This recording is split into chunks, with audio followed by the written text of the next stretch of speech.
Food delivery apps पर list करीब 1/3 restaurant ऐसे हैं जो डिलीवरी ऐप्स के बढ़ते कमीशन और घटते मुनाफे की वजह से इन ऐप्स को छोड़ना चाहते हैं। निवेश firm process and policy think tank NCAER की रिपोर्ट में ये जानकारी दी गई। रिपोर्ट में पता चला कि 2019 में फूड डिलीवरी ऐप्स हर ऑर्डर पर औसतन 10% से कम कमीशन लेते थे, लेकिन 2023 में ये आंकड़ा बढ़कर 25% के करीब पहुंच गया है। सर, ये ऐप्स कंपनियों के बिजनेस मॉडल पर बढ़ते दबाव का असर है? दो तीन चीजें इसमें समझने जैसी हैं। हम देख रहे हैं कि जो दोनों ई कॉमर्स के मॉडल हैं, क्यू कॉमर्स और रेस्टोरेंट्स, इन पर अब अंततः एक इन्फ्लेक्शन पॉइंट, एक महत्वपूर्ण बिंदु आ गया है, जहां से अब ये डिसाइड होना होगा कि ये पूरी की पूरी व्यवस्था कब तक सस्टेनेबल रहेगी। क्योंकि लगातार जोमेटो जैसी कंपनियां जो फूड रेस्टोरेंट्स हैं उनको अपने पास जोड़कर उन पर फीस बढ़ाती चली जा रही हैं। एवरेज कमीशन पर ऑर्डर जो 2019 में 9.6% था, वो 24%, 25% के आसपास हो गया है। कई जगह 25 से 30% के बैंड में भी पहुंच चुका है। और इसलिए जो इकोनॉमिक्स है पूरे रेस्टोरेंट के बिजनेस की, उसे इतना कमीशन सूट नहीं करता है। कई जगह कंपनियां का ये कहना है कि पीक कमीशन 40% तक पहुंच जाता है, जो रेस्टोरेंट्स का कहना है, जो उनके लिए नुकसानदेह है। दूसरी बड़ी चीज़ है कि रेस्टोरेंट वैसे भी बहुत हाई मॉर्टेलिटी रेट वाला बिजनेस है। भारत में अलग अलग अध्ययन बताते भी हैं कि भारत में आमतौर पर 60% से ज़्यादा रेस्टोरेंट 1 से 1.5 साल के अंदर बंद हो जाते हैं, अंडर कैपिटलाइज्ड होते हैं, पैसा नहीं होता, रियल एस्टेट की कॉस्ट ज़्यादा होती, किराए ज़्यादा होते हैं और बिजनेस चलता नहीं है। ऐसी स्थिति में ये और बड़ी चुनौती है कि इतना ज़्यादा कमीशन अगर जो रेस्टोरेंट ऐप्स हैं वो वसूल रहे हैं तो रेस्टोरेंट्स के लिए चलाना मुश्किल हो जाएगा। कोविड के बाद नेशनल रेस्टोरेंट एसोसिएशन ने ये कहा भी था कि 25% के आसपास रेस्टोरेंट तो तुरंत ही बंद हो गए थे। तो अब उनकी निर्भरता अपने बिजनेस मॉडल में बड़ी निर्भरता जोमेटो जैसे ऐप्स पर थी, क्योंकि वो उसके बाद वो क्लाउड किचन और तमाम तरीकों से ग्राहकों तक पहुंच रहे थे और जोमेटो ने उसका फ़ायदा भी उठाया और कमीशन की दरें भी बढ़ाई हैं। तो अब ये मॉडल कैसे सस्टेन करेगा, क्योंकि अगर जोमेटो अपने पास अपने कमीशन के रेट में कमी करेगा तो शेयर बाजार में सूचीबद्ध कंपनी है, उसके मुनाफे पर वैसे ही असर पड़ेगा। क्यू कॉमर्स पहले ही इन कंपनियों को परेशान कर रहा है। हम आपको विस्तार से बता चुके हैं कि क्यू कॉमर्स जोमेटो और स्विगी जैसी कंपनियों को ब्लीड कर रहा है और उसे सस्टेन करना मुश्किल हो रहा है। न्यूक्लियर एनर्जी सेक्टर में निजी कंपनियों को अनुमति देने वाला विधेयक शांति बिल संसद में पास हो गया है।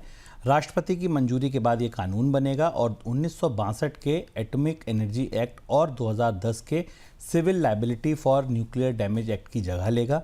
इस कानून से गैर सरकारी कंपनियां भी न्यूक्लियर एनर्जी सेक्टर में एंट्री ले सकेंगी। अभी तक इस सेक्टर में सिर्फ सरकारी कंपनियां ही भाग लेती थी। सर, पहले तो ये कानून क्या है, शांति कानून, इसके बारे में कुछ बताइए। नाम इसका बड़ा दिलचस्प है। तो न्यूक्लियर कानून पर नाम इसका शांति एक्ट है, यानी sustainable harnessing and advancement of nuclear energy for transforming India. आजकल कानूनों के नाम बड़े दिलचस्प बन रहे हैं सरकार में। इस कानून की जो सबसे बड़ी खासियत है शुभम, वो ये है कि सिविल न्यूक्लियर एनर्जी में गवर्नमेंट की मोनोपोली खत्म हो गई है। ये वो सेक्टर था जिसे सरकारों ने लंबे समय तक अपने नियंत्रण में रखा था। और ये 1962 का जो परमाणु ऊर्जा कानून है और जो 2010 का जो परमाणु नुकसान का कानून है, इन दोनों को रद्द करके एक यूनिफाइड ढांचा लेकर आता है जिसमें लाइसेंस, सुरक्षा और रेगुलेशन शामिल हैं।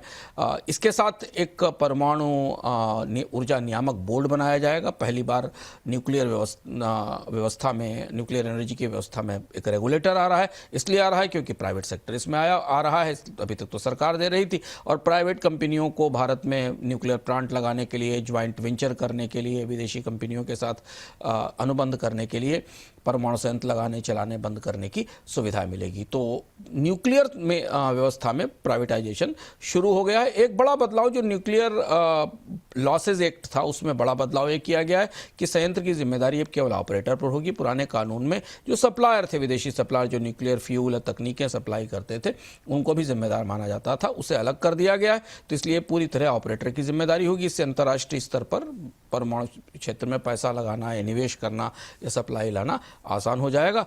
विवाद के निपटारे के लिए एक ट्रिब्यूनल भी बनाया जाएगा। परमाणु सुविधाएं बनाने के लिए प्राइवेट कंपनियों को लाइसेंस मिलेंगे, बड़े और छोटे दोनों तरीके के रिएक्टर्स के लाइसेंस दिए जाएंगे। केंद्र सरकार बाकी मामलों पर, टैरिफ पर, वेस्ट मैनेजमेंट पर, ऊर्जा, हाइड्रोजन और स्वच्छ ऊर्जा पर अलग से नीतियां बना सकेगी।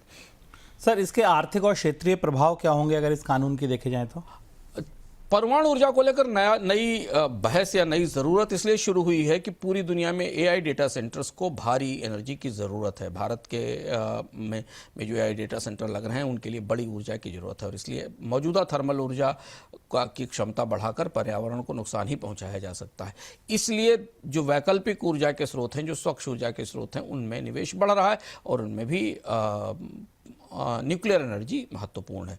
तो ये जो डिकार्बनाइजेशन की पूरी योजना है, इसलिए अब नई परमाणु परियोजनाओं में निजी निवेश के लिए बाधा कम होगी। ऐसा लग रहा है कि भारत के जो निजी औद्योगिक घराने हैं, जो बिजली में काम कर रहे हैं, एनर्जी में काम कर रहे हैं, वो आगे आकर न्यूक्लियर प्लांट लगाने में निवेश करेंगे। और अगर ऐसा हुआ तो अगले 10 सालों में न्यूक्लियर एनर्जी भारत के जो ओवरऑल एनर्जी का मिक्स है उसमें बड़ा हिस्सा बन सकती है, और कोयले पर निर्भरता और आयात का जोखिम सीमित हो सकता है। लेकिन हाँ, एक बड़ी वजह है कि परमाणु जोखिम पर, सहमति पर और मुआवजा कैसे मिलेगा, इन चीज़ों पर नए सिरे से बहस शुरू हो रही है। लेकिन भारत ने अपने सिविल न्यूक्लियर क्षेत्र को फिलहाल निजी क्षेत्र के लिए खोल दिया है।